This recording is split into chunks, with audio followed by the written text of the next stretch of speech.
ചപ്പാത്തിയുടെ കൂടെയും ചോറിൻ്റെ കൂടെയും കഴിക്കാൻ പറ്റുന്ന ഒരു നല്ലൊരു മീൻ കറിയാണ് നമ്മളിന്ന് തയ്യാറാക്കാൻ പോകുന്നത്. ഞാനിവിടെ എടുത്തിട്ടുള്ളത് കഴിഞ്ഞ ദിവസം ഫിഷിങ്ങിന് പോയിട്ട് വന്നപ്പോൾ കിട്ടിയ വറ്റയാണ്. അതിനെല്ലാം നന്നായി കഴുകി വൃത്തിയാക്കി എടുത്തിട്ടുണ്ട്. അടുത്തതായിട്ട് സ്റ്റൗ ഓണാക്കുക, ചട്ടി വെച്ച് കൊടുക്കുക, അതിലേക്ക് എണ്ണ ഒഴിച്ചു കൊടുക്കുക. എണ്ണ ചൂടായി വന്നതിന് ശേഷം കുറച്ച് ഉലുവ ഇട്ട് കൊടുക്കുന്നുണ്ട്, കുറച്ച് കടുക് ഇട്ട് കൊടുക്കുന്നത്.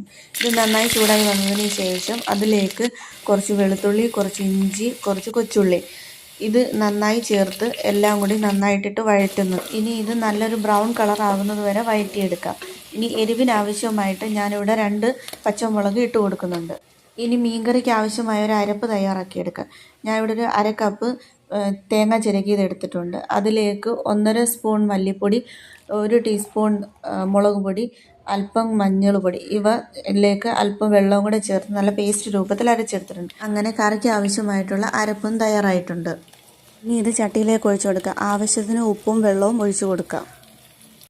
ശേഷം ആവശ്യത്തിന് പുളിയും ഇട്ട് കൊടുക്കുന്നുണ്ട്. ഇനി ഇത് മൂടി വെച്ച് 15 മിനിറ്റ് വേവിച്ചെടുക്കാം. അങ്ങനെ ചപ്പാത്തിയുടെ കൂടെയും ചോറിൻ്റെ കൂടെയും കഴിക്കാൻ പറ്റുന്ന നല്ല രുചികരമായിട്ടുള്ള മീൻ കറി തയ്യാറായി.